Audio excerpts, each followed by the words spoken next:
Así que vamos a iniciar con la clase del día de hoy. Hoy vamos a hacer lo siguiente. Vamos a checar, en el caso de Alejandra, en el caso de Carla, igual ya me mandó su ejercicio. Anaí quedó pendiente, igual los demás quedaron pendientes. Ya me enviaron también Eloísa, el repaso. Y me da mucho gusto que utilizando el material que les envié, yo creo que pudieron contestar la gran mayoría de las preguntas de manera correcta. Pero también debo reconocer que creo que hubo una pregunta y aquí vale la pena señalar este detalle que les voy a decir a continuación. Yo les decía a unos alumnos el día de hoy en una clase presencial y estamos aplicando simuladores a partir del día de hoy. Yo les decía que el propósito del examen simulador y esos repasos que yo les voy enviando tiene como finalidad que ustedes tengan una idea general de lo que va a venir en el examen. Pero no queremos que ustedes se aprendan de memoria absolutamente nada. Memoria mecánica. Pero sí utilicen su memoria de procesamiento para que puedan entender que hay preguntas que prácticamente se refieren a lo mismo, pero están planteadas de manera diferente. Y un ejemplo de esto lo encontramos en una definición de lo que vimos ayer con Montesquieu. Y esto tiene que ver con el concepto de mayoría proporcional. A ver, permítame un segundo. ¿Dónde está esta pregunta? Está en la pregunta 28, pero ¿en cuál otra está esta definición? A ver, se los voy a compartir aquí para que me ayuden a buscarlo. Aquí está el documento. Aquí está el documento. Aquí está. ¿Ok? Entonces, vamos a buscar la definición de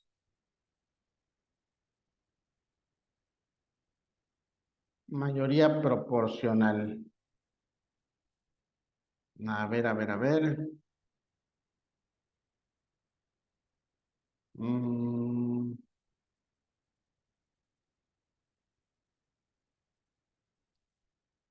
Aparte de la pregunta 28, ¿en qué otra pregunta está? A ver, voy a tener que empezar desde el principio. A ver, la pregunta 1 es sobre Montesquieu. La pregunta La pregunta que 6, se yo creo que fue la 18, maestro. ¿cuál es? La Aquí 18. está. Ok. Vamos a centrarnos primero en la 9 y después vamos a ir a la 28 y ahí tocamos el punto de la 18. La 9 dice lo siguiente. Una organización política tiene derecho a cierta cantidad de representantes ante el Parlamento en función del porcentaje de votos emitidos para ella. Aquí la respuesta, ¿cuál sería? Yo creo que La, la A, ¿verdad? La representación proporcional. Yo creo que aquí a todos les salió bien. Pero es curioso que en la pregunta 28, donde hasta nos ponen una tabla, la mayoría puso mayoría relativa. ¿Ok? La mayoría relativa. Y en realidad, noten cómo está la tabla. Noten cómo está la tabla. Creo que aquí el detalle con la tabla es que aparentemente la cantidad de los votos o la cantidad de porcentaje ponen la cantidad de diputados idéntica. Pero aquí, en esta parte de aquí está el detalle. Este partido político llamado PIR obtuvo el 1.8 de los votos, pero proporcionalmente no le corresponde ninguno. Proporcionalmente no le corresponde ningún diputado. Si fuera por mayoría relativa o por mayoría absoluta, aquí le tocaría al menos uno y se le tendría que quitar a alguno de esos que están acá. ¿Ok? O a este, el PMR. Así que aquí la respuesta correcta, ¿cuál sería? También, ¿cuál sería la respuesta? Pregunta para todos. Sería también por representación proporcional. ¿A qué quiero llegar con esto? Que las preguntas, o sea, una misma idea se nos puede plantear de manera distinta en un examen. Y esta idea de tratar de entender el punto para que no importa cómo nos lo pregunten, no solamente nos va a servir para esta asignatura, nos va a servir para absolutamente todas. Conozco a alumnos, tengo un alumno en particular, que es un alumno que, claro, tiene esa capacidad porque podría decirse que no estudia tanto como debería, pero cuando hacemos pláticas sobre los distintos temas, este varón entiende muy bien los temas y cuando presenta los exámenes, siempre le va muy bien.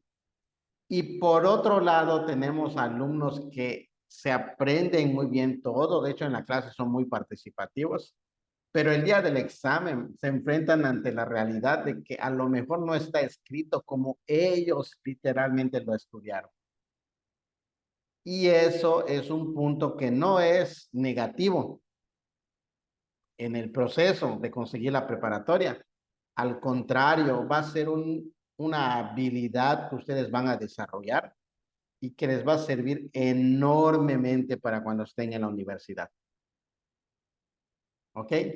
Literalmente van a estar 2, 3 pasos adelante que el 90% de sus compañeros universitarios que salieron de una modalidad escolarizada donde literalmente en la mayoría de los casos es memorización mecánica. Así que estos repasos que ya hicimos del 1 al 6, por decirlo así, porque ayer quedamos en que solamente iban a contestar sobre Montesquieu. Más o menos nos dan esa idea. Hay preguntas que están planteadas, incluso un poquito de manera capciosa para que podamos utilizar lo que entendimos. ¿Ok? ¿Cuál era la pregunta que decían? La pregunta 18. Dice, vamos a buscar, por ejemplo, la pregunta número 1 y dice, elija la opción que señala uno de los principios de la democracia. ¿Se acuerdan qué les dije ayer? Que es el gobierno de las mayorías. Y vamos a buscar la pregunta 18. ¿Qué dice la pregunta 18? A ver, Carla, ¿me pudieras ayudar leyendo la pregunta 18? Para Montesquieu, uno de los principios de la democracia es ¿Cuál sería la respuesta correcta? el gobierno de las mayorías. Correcto. Vean, varía mínimamente, pero la idea es exactamente la misma. No me van a creer ustedes. En muchas ocasiones cuando hacemos ese tipo de repasos, hay alumnos que contestan bien la 1 y contestan mal la 18. Entonces, ¿qué es lo que necesitamos hacer? Estar muy, muy pendientes de ese tipo de preguntas. Puede marcar la diferencia entre acreditar una materia o reprobarla, o acreditar una materia con 6 o con 9 o con 10. ¿Ok? Tengan mucho cuidado con eso. Otra de las preguntas que vi es esta, la 15. A ver, dice la pregunta 15. Según su libro de texto, ¿a qué se refiere la expresión el espíritu de las leyes de Montesquieu? ¿A la ley en particular, a la ley en general, a la ley divina o a la ley moral? ¿Cuál sería el espíritu de las leyes? Cualquiera me puede contestar. Aquí está, mira, aquí en el chat. En el chat dice Carla, yo puse la B, que sería la ley en general. Y la respuesta es correcta. ¿Ok? Cuando Montesquieu escribió su libro que se llama El espíritu de las leyes, lo que decía él es que hablaba de la esencia de las leyes. Y esa esencia de las leyes que tiene la ley en general, decía él, ¿sabes qué vamos a hacer con esas leyes, con ese espíritu de todas las leyes que existen? Mi propuesta es que las hagamos particulares. Y al hacerlas particulares, vamos a considerar factores como, por ejemplo, el clima. Es un país con dinero, es un país migrante, es un país del tercer mundo, es un país rodeado por mar. Hay un país del continente americano que lo critican mucho por eso a los pobrecitos. Y no les va muy bien, dicen que precisamente por eso. Bolivia. Bolivia es un país que está dentro, no tiene acceso al agua directamente. Tiene Argentina, tiene Chile, creo que tiene Perú, creo que tiene Brasil, Venezuela, qué decir, tiene sus plataformas petroleras, pero pobre Bolivia no. Entonces, cuando hagan las leyes particulares en Bolivia, obviamente no van a hacer leyes marítimas, ¿verdad? No tienen submarina como tienen cualquier país con mar. Todo eso lo hacen de manera terrenal. Así que a eso se refiere Montesquieu. Bien, no vamos a seguir profundizando con esto porque el día viernes vamos a hacer un repaso general de los temas que quedaron pendientes y le damos oportunidad a los demás para que por favor me manden los repasos que aún no me han enviado. Y otra cosa, si sienten que contestaron alguna de las preguntas y aunque les haya salido bien, lo pusieron solamente porque recuerdan que esa era la respuesta, pero no entendieron la razón por la que esa es la respuesta, también me pueden preguntar sobre ello. Saber por qué algo es así es la mejor manera para aprender, para grabarnos los temas. Bien, cerrando el paréntesis a manera de repaso de Montesquieu, vamos a entrar y empezar a hablar en esta clase de otro de los representantes de la época la época dorada europea de la Ilustración. Y vamos a empezar a hablar acerca de Jacobo Rousseau. ¿De dónde es Jacobo Rousseau? ¿Alguno de ustedes sabe en dónde nació? No nació en ninguno de los países más poderosos de la época. Nació en un paísito así chiquitito que en todas las guerras siempre ahí se queda ahí, se hacen bolita y no se mueven y no les pasa nada.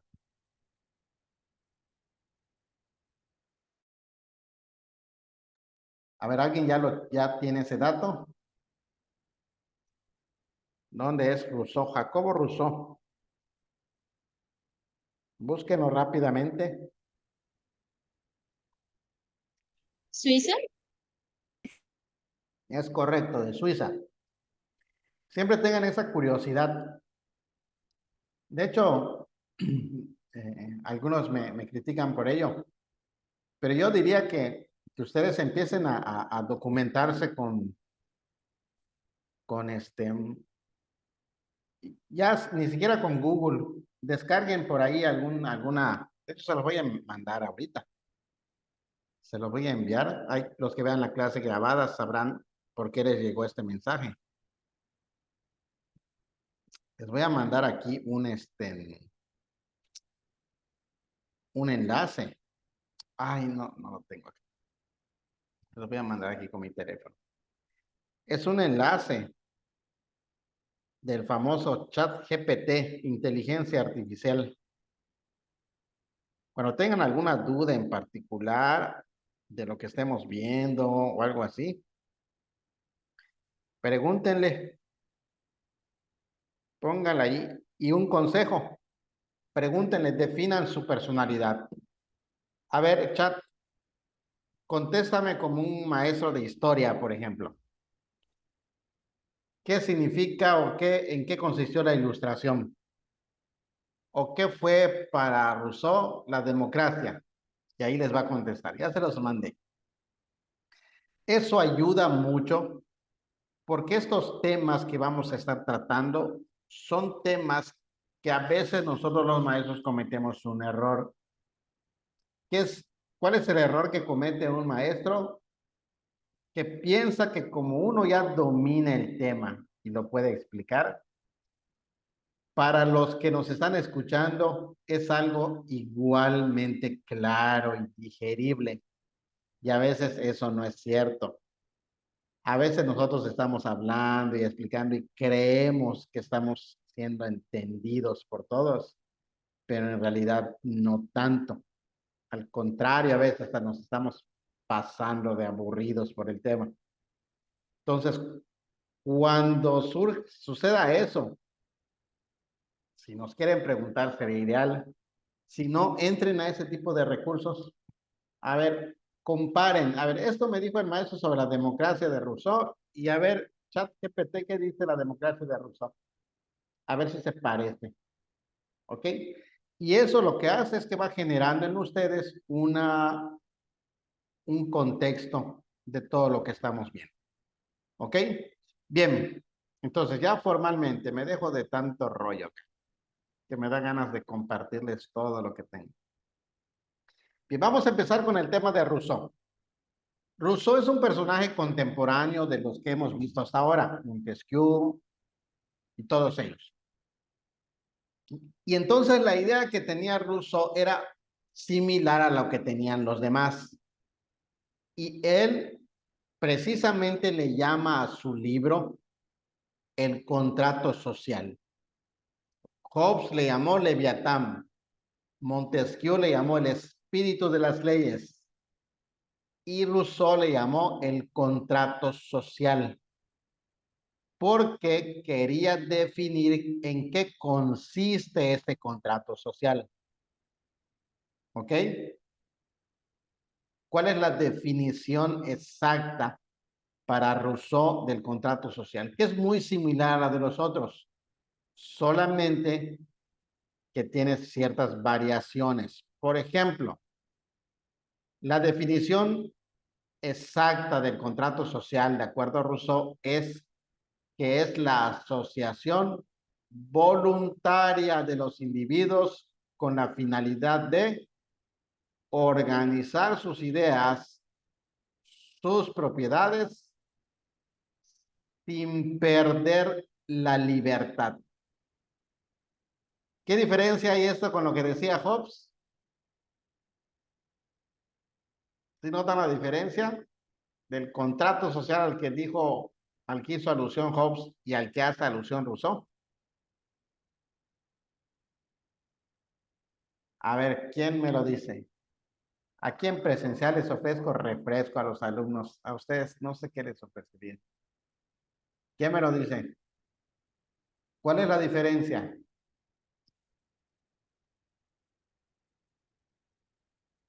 A ver, Sofía, Anaí, Carla y Alejandra. Hobbes decía, no importa que pierdas tu libertad. De hecho, acepto que uses la fuerza en mi contra para que yo pueda tener un control de mi vida y mis propiedades. Rousseau dice, no, sin perder la libertad. A eso se le llama contrato social. Y a través de esa voluntad del pueblo, el pueblo puede, mediante su participación activa, regir su conducta por medio de leyes. ¿ok? Es el pueblo como mayoría la que contribuye a elaborar leyes que rijan su conducta en general. ¿Y cuáles son los efectos que tuvo este contrato social que proponía, esta definición de contrato social que proponía Rousseau? Que cuestionó los viejos valores o los valores de la vieja sociedad francesa. ¿Cuáles eran esos valores?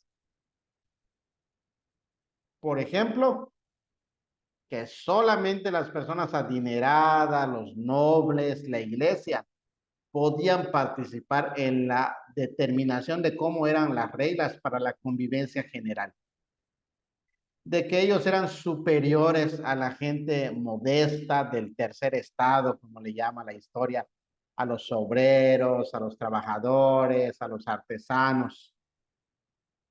Y entonces esta nueva idea de contrato social, de asociación civil, cuestiona esos valores de la sociedad francesa y obviamente influye en dos grandes acontecimientos: la Revolución Francesa, la independencia de los Estados Unidos, y empezó a cultivar, como es lo que yo les vengo diciendo que quisiera con ustedes y todos los alumnos, empezó a cultivar gente intelectual. De hecho, miren, probablemente ustedes, cuando escuchan acerca de temas de historia, quizá perdamos de vista el tiempo que ha transcurrido históricamente. Por ejemplo, vamos a pensar en nuestro continente, vamos a pensar en México. ¿Cuándo fue la independencia de México? ¿Alguno de ustedes me lo puede decir? ¿En qué año? ¿Cuándo se dio el inicio de la independencia? De hace poco tuvimos día inhábil por eso. Bueno, no día inhábil porque fue sábado. ¿Cuándo fue? Independencia de México. Fue en 1810. ¿Y ustedes creen que en 1810 ya habían universidades? ¿Será que la gente, habían intelectuales en esa época, hace 200 años? ¿O todavía se vivía así todo el mundo vivía en el campo, casi eran trogloditas? No, desde los siglos de la Edad Media y finales del 17 y 18, la intelectualidad de la gente empezó a ser cultivada por este tipo de pensadores. Es decir, la gente en esa época ya era gente que leía mucho, ya era gente que se documentaba y que por conveniencia se adaptaba al sistema político de la época, porque ¿quién de nosotros que nos digan, oye, tú tienes dinero, eres educado, tú vas a ser un noble, tú no vas a ser igual a esa gente que trabaja? Pues ¿quién de ellos iba a quejar? Era el status quo que existía en esa época. Pero vienen los intelectuales y les preguntan y les dicen, oigan, nosotros vivimos bajo estas condiciones, pero hemos estado analizando, hemos estado pensando que viviríamos mejor si todos fuéramos libres. O tú tienes cierta cantidad de dinero, pero ¿qué pasaría si tú tuvieras la libertad de, mediante un modelo económico llamado el liberalismo, hacer tus propias empresas, contribuir a una revolución industrial y tener 3,000 empleados y dormir sobre el dinero? Y entonces decían, oye, está bien, suena razonable. Así que ideas como las de Rousseau vinieron a seguir cultivando a los aristócratas intelectuales de la época. Es decir, les dieron cosas nuevas que analizar, pero ya eran personas doctas, ya eran personas educadas, ya eran intelectuales. ¿Ok? Otro detalle sobre las ideas de Rousseau. ¿Se acuerdan cuál es la definición básica de la democracia? ¿Quién me lo dice? Es muy repetitivo, pero porque es una idea que vamos a estar mencionando mucho.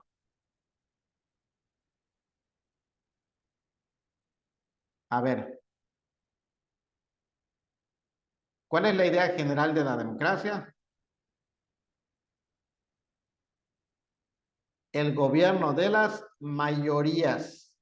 Así que Rousseau decía, es la voluntad general de la mayoría la que puede darnos un gobierno legítimo y se hace mediante la votación de los individuos. Sin embargo, puede pasar algo. Puede pasar que el interés del más fuerte sea lo que predomine y a veces se manifieste mediante el poder físico. A ver, pregunta de cultura general para todos ustedes. ¿Adolfo Hitler llegó de una manera democrática o fue un golpe de estado lo que hizo en Alemania en 1934-35 aproximadamente?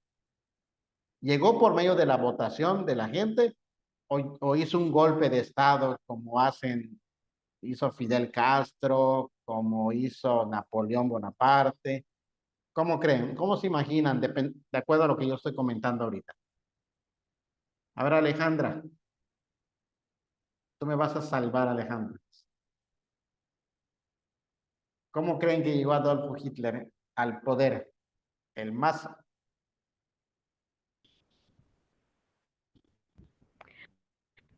¿cómo será? Yo creo que desde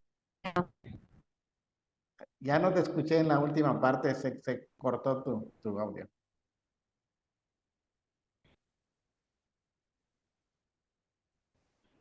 ¿Cómo? No seas malita, ponlo en el chat, no se escuchan. A ver, vamos a ver si alguien más lo puede decir de manera audible.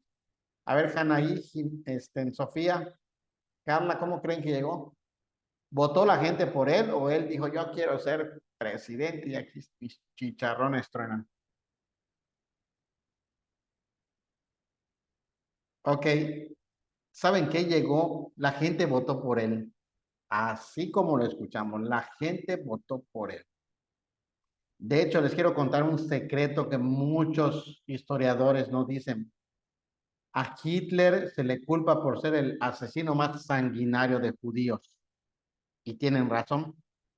Pero lo que no se dice es que él no fue la única persona que odiaba a los judíos. Cuando termina la Primera Guerra Mundial, la Alemania queda devastada, queda arruinada, le ponen condiciones para que pague la reconstrucción de los otros países, porque ellos fueron los causantes de la Primera Guerra Mundial.